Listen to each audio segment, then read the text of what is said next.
Intentional weight loss, a happy, healthy life.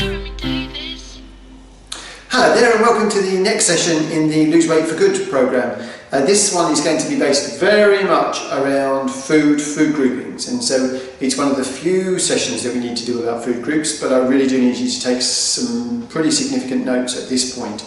So in terms of food, there are many different kinds of food groups, but for the purposes of what we need to learn, we're just going to focus on three main food groups. These are one called fats, one called proteins, and one called carbohydrates. And they're really easy to understand, but each of those different groupings has foods that brings different properties to us, and our bodies need all of them. Though, to be absolutely technically true, we don't need carbohydrates. We can actually have carbohydrate energies that come from other foods. However, we function at our best, it seems, when we get energy from carbohydrates, and that's driven more by the fact that actually we can get to energy quickly, whereas it's slower when it comes from proteins. But don't worry too much about that at this point. We have these three food groups, and we are going to get energy from all three of them. And so I want to talk to you about each of the food groups, and I want to talk to you about the proportion of energy that we need to get from each of those four groups, those three food groups. So ideally, we want to get 50% of our calorific energy from carbohydrates, 50%. And we want to get 30% of our energy from fats, and the remaining 20% we get from proteins. Okay, now you'll hear a lot in the diet industry about low fat this, low fat that, and all of those different bits and pieces. And sometimes if fat content of a food is particularly high, a low fat version might be okay. But honestly, as a rule, I would sit there and go, have a look at the difference and try and think about actually, well, I want to have some fat in my diet anyway. So let's not go low fat on all things. And you may equally notice that I'm not following any of these faddy diet kind of routines of let's just eat carbs, let's have no carbs, let's just eat proteins, no, let's just have no proteins. Kind of, it's the no fat, high fat. I just don't subscribe to any of these. Different people do manage to lose weight using these different methods. There's no doubt about that. However, we're not interested in losing weight. We're interested in losing weight in a healthy and sustained way when you know that you're going to be fine in the long term, not just to be on a crash diet where life is very uncomfortable, your system feels funny. I want you to feel great. I want your body to be responding really well, and you to be responding really well to a new way of life rather than being on a diet. So we have the three food groups: 50% from carbs, 30% from fats, 20% from proteins, okay? And it's really, really easy to do that. And your app that we talked about in the previous session, at the very bottom of the screen, where you actually put your food in each day, there's a pie chart where you can actually see that percentage of these three food groupings, and you can look at that every day. And I still look at that even now, because I tell you, it's really easy for your carbohydrate intake to get out of control, because so many of the carbohydrates are lovely. And I did actually have one person who came and worked with me who had 95% of their energy was coming from carbohydrates, and we needed to introduce these other food groups to them. They did fantastically, but it wasn't through deliberate choice, it was just the way they were eating. It was just solid carbs. So let's give you some examples of the different kinds of foods that sit in each group. So let's deal with proteins to start with. So traditionally, you'll find all of your meats will be there. They're very high in protein content. They do have some other things in them as well, like fats, but we'll come to that in a moment. But high sources of protein, the meats, white meat particularly good for you, red meat less so, but still good for you. Beans and lentils have got lots and lots of proteins in them. Fish is a great source of protein. Actually, so are eggs, and so are cheese actually, although cheese have got quite a lot of fats in them as well. And nuts, these kind of things are really, really good. So make a list of those kind of meats, beans, lentils, nuts, eggs, fish, cheese.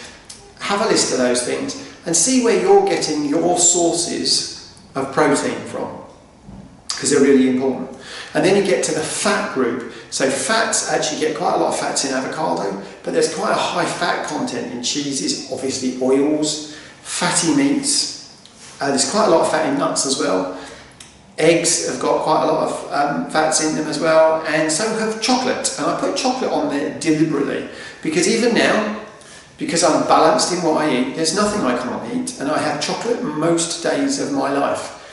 But I have a little piece of chocolate as opposed to a large piece of chocolate as I used to in my former life, because I actually make sure that the food that I'm eating stays within the calorific boundaries that we discussed in the last video. And then your carbohydrates, breads, cereals, fruits, yogurts, potatoes, whole grains. These kind of foods are pastas. It's another great example of carbs. And carbohydrates are good for you, they give you lots of good energy, but just make sure that you're not eating more than 50% of your calorific intake from carbohydrates. If you do that, your body will process energy and you will become a veritable dynamo of energy. You'll feel your energy levels coming up, you'll feel that the proteins that you're eating are releasing energy slower during the day, but they're there in the background keeping you powered.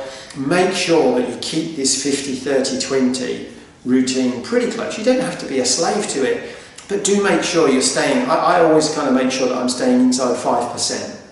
And it's amazing because I've been just putting food into my app now for so many years. I've got so much history of this stuff that actually it's really easy now for me to do it. But if I stop thinking about it, every time my carbohydrate food calories go up, usually at the expense of my proteins, which is why I really work hard at making sure I eat the right kind of proteins.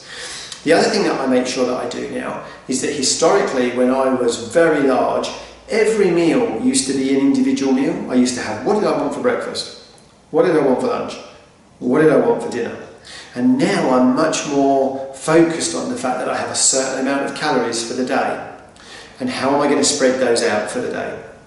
And so I make sure that if I'm going to have a big breakfast, which sometimes if I've got a breakfast meeting that can happen, then I make sure I have a light lunch and a light dinner in the evening. If I'm going to have a very heavy team meal or something that I have to have at night, then I make sure that I have a lighter breakfast and I have a lighter lunch, and I balance it out and make sure that I cover my calories throughout the day, because I want to have energy all of the day. And so in fact, the way that I normally, when I haven't got anything big and sort of large meeting coming up and changing the way that my life is, the way I usually spend my calories is like this. So if you've got your notes ready to write this down, it's good to write it down. It's just a guide, but I have kind of 15 to 20% of my calories I have at breakfast. And it just keeps me going, it gets me going, but it gives me enough energy to keep going. And then somewhere around 10:30, 11, I have a light snack of kind of 5 to 10% of my daily calorific intake. And then for lunch, I have 20 to 25% of my calories. And then I have another snack mid-afternoon, another 5 to 10% of it, and then the remaining 35 or 40 I have for dinner. Now, from time to time, I swap dinner and lunch over, so I have my main meal at lunch or my main meal later on in the day.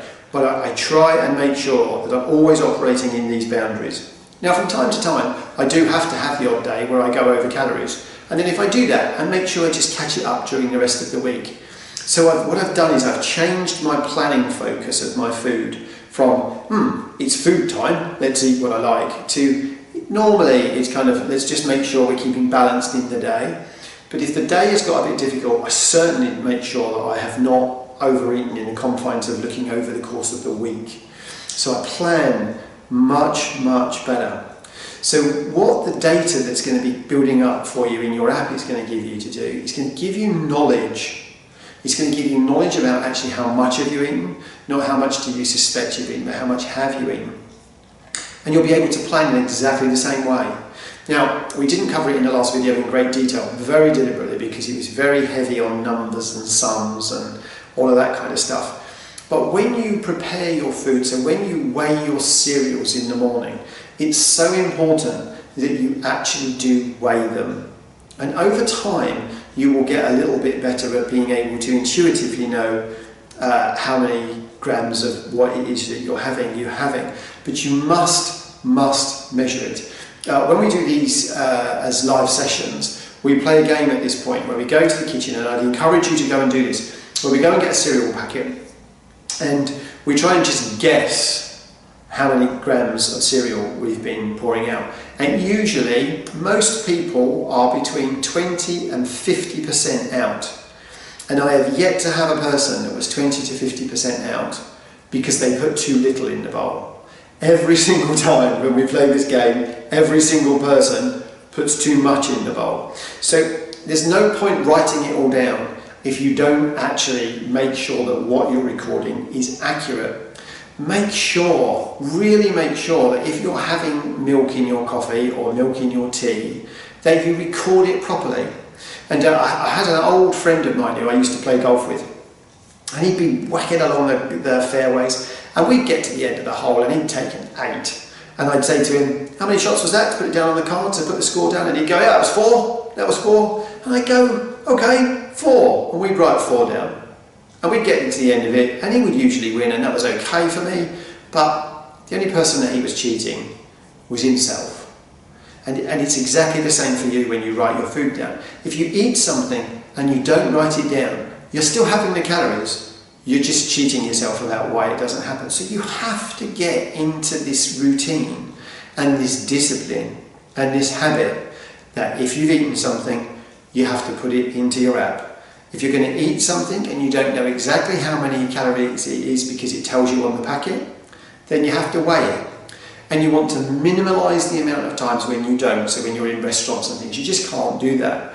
But I now actively make sure that I make food choices where I know what I'm eating and I know how many calories that I'm having, because then I make good and solid, informed, balanced decisions. So technology is absolutely our friend, and technology gets a lot of grief for all the things that can happen as a result of technology. But when you use technology properly, technology can support an incredibly healthy life. So I use technology very, very much.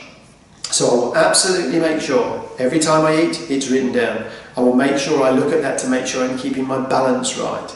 And it is really simple. We covered this in the last video. If you do not write your food down, you will not succeed. And every time I have seen somebody who struggled with the program, who hasn't made it work first time, who've then gone back to it and said, actually, okay, this time I'll write it down. Every time they write it down, it all goes great. So I promise you, it's absolutely crucial to you. You must write everything down, okay? You really must. And honestly, of all these different diets and things that we've looked at, whether it be the different diets where it's extremes of fats or proteins or carbs or not having this or not having that, there are lots of debates about whether these diets work.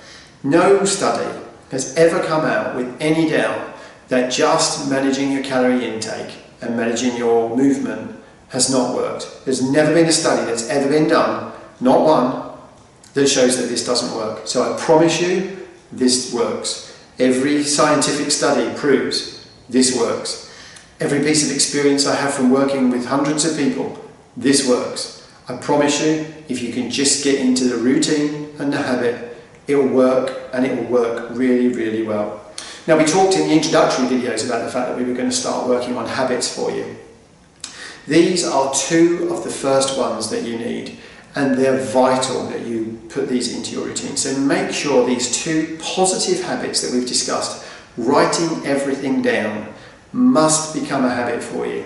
Every single time, just have your phone, quickly put it in, off you go. Put it in your computer, have it working for you. If you're not technologically savvy and you're a bit nervous of using those kind of technologies, write it in a book, but write it down. You have to write it down, okay? The other piece is about weighing your food whenever you can.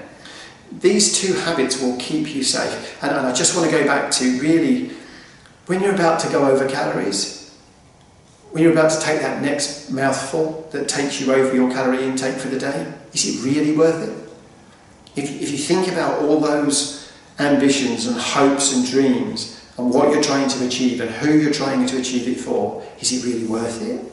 Are you going to give it up on oh, it will just be today? Because it won't just be today. It will be the next day, and it will be the next day. And I really want you to stay focused on making sure that you always remember that you have a choice. You are in control, okay?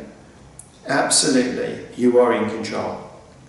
So the final thing I wanted to say to you on this video is, a number of people, and myself included, were too large for a very long time. Your upbringing may have left you with some bad habits which we can work on in future videos. However, you are the size that you are. I was the size that I was, and I am the size that I am now because of the decisions that I've made in the last 2 years, not the decisions that I made 25 years ago. So your choice and the size you are tomorrow is directly linked on what decisions you make today. So we're going to talk about changing decisions, but I really want to focus on this. Please make sure you write it down and you weigh it, and all will be good. So hopefully that piece of just opening kick-off about different food groups will leave you in a good space, and I look forward to seeing you in the next session. Take care now.